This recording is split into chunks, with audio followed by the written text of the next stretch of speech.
Days முன்னாடி பார்த்திங்கன்னா melt and bore soap வந்து எப்படி செய்யலான்னு சொல்லியிருந்தேன். நலுங்கு மாவு சோப்பும் அடுத்தது கோட் மில்க் சோப்பும் எப்படி பண்ணுறதுன்னு சொல்லியிருந்தேன். இன்றைக்கி நம்ம டே 3 சார்கோல் சோப் செய்ய போகிறோம். கோல்டு ப்ரெஸ் சோப்பு தான். ஆயில்ஸை வச்சு நம்ம மேக் பண்ண போகிறோம். ஃபஸ்ட்டு நான் கோகனட் ஆயில் வந்து மெஷர் பண்ணி எடுத்துக்கிட்டேன்.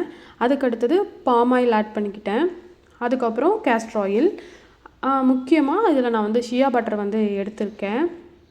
இந்த மெஷர்மெண்ட்ஸ் எல்லாமே நான் வந்து டிஸ்கிரிப்ஷனில் கொடுக்குறேன். கண்டிப்பாக செக் பண்ணி பாருங்கள்.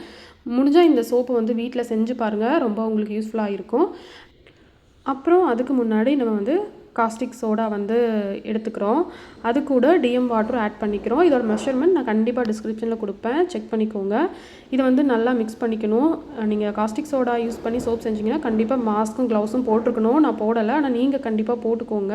இப்போ நம்ம ஒரு சோப்போட அளவு தான் இல்லையா, ஸோ அதனால் நம்ம மெஷர் பண்ணி எடுத்தாச்சு.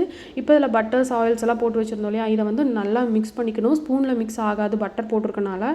நான் கண்டிப்பாக பிளெண்டர் தான் யூஸ் பண்ணேன். பிளெண்டர் யூஸ் பண்ணிங்கன்னா நல்லாவே மிக்ஸ் பண்ணி கொடுத்துரும். திரும்பவும் சொல்லிக்கிறேன், இது வந்து சார்கோல் சோப். நம்ம வந்து ஆயிலி ஸ்கின்காக இப்போ இது ரெடி பண்ணிகிட்ருக்கோம். நான் வந்து இப்போ வந்து பிளெண்டர் போட போகிறேன். பிளெண்டர் போட்டால் மட்டும்தான் அந்த பட்டர்ஸ் வந்து நல்லாவே கரையும். ஸோ அதனால் நான் இப்போ வந்து பிளெண்டர் போட்டேன். பாருங்கள், இந்த பதத்தில் இருக்கணும். நல்லா மிக்ஸ் ஆயிடுச்சு. இதுக்கப்புறம் நான் என்ன பண்ண போகிறேன் அப்படின்னா, சார்கோல் பவுடர் தான் மெஷர் பண்ண போகிறேன். நான் வந்து ஒரு 2 கிராம் அளவுக்கு சார்கோல் பவுடர் எடுத்திருக்கேன். சார்கோல் பவுடரை என்ன பண்ணணும் அப்படின்னா, மெஷர் பண்ணி எடுத்து வச்சுட்டு அதுக்கப்புறம் நம்ம வந்து லை மிக்ஸ் பண்ணி வச்சுருந்தோம் இல்லையா, அதை நம்ம மிக்ஸ் பண்ணி வச்சுருந்தா ஆயில் கூட ஊற்றிக்கணும். அதை வந்து நீங்கள் சல்லடையில் தான் கண்டிப்பாக ஊற்றணும். நான் சல்லடை டக்குன்னு எடுக்கலை, ஸோ அதையும் நான் முன்னவே சொல்லிடுறேன். சல்லடை வச்சு வந்து வடிகட்டி ஊற்றிக்கோங்க. அதுக்கப்புறம் திரும்பவும் சார்கோல் பவுடர் போட்டு நல்லா ஸ்பூனில் மிக்ஸ் பண்ணி விடுங்க. நல்லா மிக்ஸ் ஆகலை அப்படிங்கிற பட்சத்துக்கு நீங்கள் வந்து பிளெண்டர் போட்டுக்கலாம். இப்போ நான் வந்து ரோஸ் எசென்ஷியல் ஆயில் தான் மிக்ஸ் பண்ணியிருக்கேன் ஒரு ஃப்ளேவருக்காக. எனக்கு ரோஸ் எசென்ஷியல் ஆயில் வந்து ரொம்ப பிடிக்கும். ஸ்மெல் சூப்பராக இருக்கும். சோப்ஸ் நம்ம யூஸ் பண்ணும்போதே அந்த ஸ்மெல் தனியாக தெரியும். ஸோ நான் அதனால் அதை யூஸ் பண்ணிக்கிட்டேன். இப்போ நான் திரும்பவும் பிளெண்டர் போட்டுட்டேன்.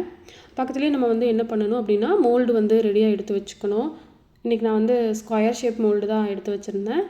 ஐபிஎஸ் ஸ்ப்ரே பண்ணி விட்டுட்டு மோல்டில் ஊற்றியாச்சு. இது வந்து ஏதோ ஒரு டிசைன் கொடுப்போம் அப்படின்னு சொல்லி நான் ஒரு டிசைன் பண்ணிகிட்டு இருந்தேன்.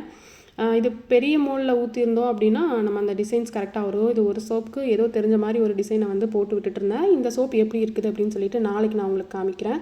நாளைக்கு என்ன சோப் செய்யலான்னு கண்டிப்பாக கமெண்ட் பண்ணுங்கள். தேங்க்யூ.